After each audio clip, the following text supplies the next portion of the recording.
Hello everyone, welcome back to my channel Hannah spoken English. ఈ వీడియోలో మనం Telugu to English meanings ఎగ్జాంపుల్స్తో సహా ఈజీగా ఇంగ్లీష్లో మాట్లాడడం నేర్చుకుందాం. తూలడం అంటే తూలిపడడం. Tripped, tripped. ఏదైనా కాలికి తగలడం వల్ల అదుపు తప్పడం అంటే బ్యాలెన్స్ కోల్పోవడం. నేను మెట్టు తగిలి తూలాను. I tripped over the step. I tripped over the step. అతను రాయి తగిలి తూలిపడ్డాడు. సో ఒకసారి ఇలా జరుగుతుంటుంది కదా. He tripped over a stone and fell down. He tripped over a stone and fell down. ఇక్కడ ట్రిప్డ్ తర్వాత ఓవర్ వచ్చింది కదా. ఇది ఎందుకు వచ్చిందంటే ఒక మెట్టో లేకపోతే రాయో ఏదైనా తగిలి దాని మీద నుండి తూలాము కాబట్టి ఓవర్ అని వచ్చింది. ఓకేనా, గుర్తుపెట్టుకోండి. నెక్స్ట్ వన్, ఈడ్చడం అంటే డ్రాగ్. ఏదైనా బరువైన వస్తువుని నేల మీద ఈడ్చడం. కుర్చీ ఈడ్చకు, పైకెత్తు. Don't drag the chair, lift it.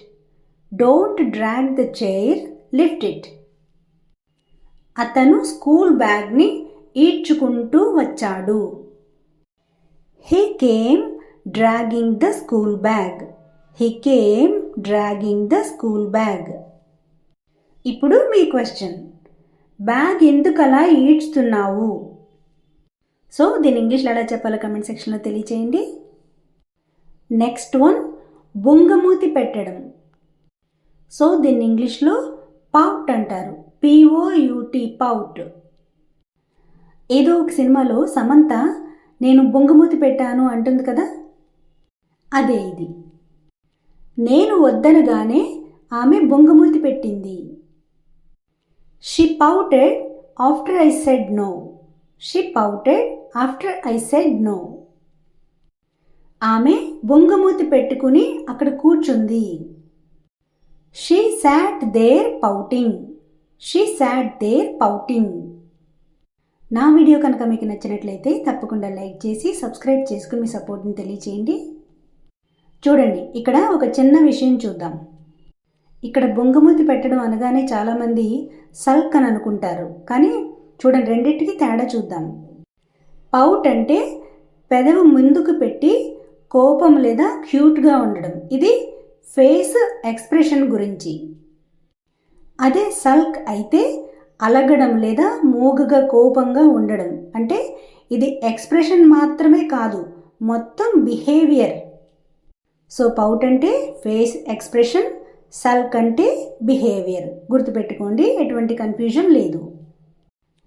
రెచ్చిపోవడం అంటే ఓవర్ రియాక్ట్ లేదా గో క్రేజీ. కోపంతో రెచ్చిపోకు.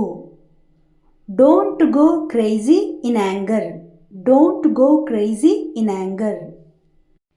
వాళ్ళు ఏమన్నా నువ్వు రెచ్చిపోకు అంటూ ఉంటారు కదా. Don't overreact no matter what they say. Don't overreact no matter what they say.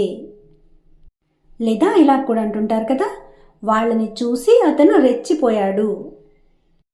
He over reacted after seeing them.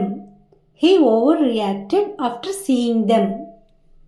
ఇప్పుడు మీ క్వశ్చన్, చిన్న చిన్న విషయాలకే రెచ్చిపోకు.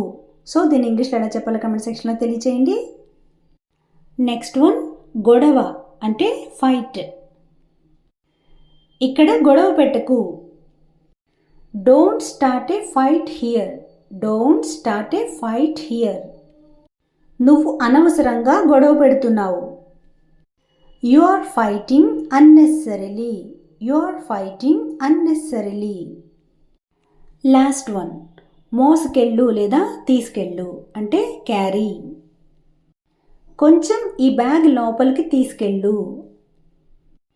Please carry this bag inside. Please carry this bag inside.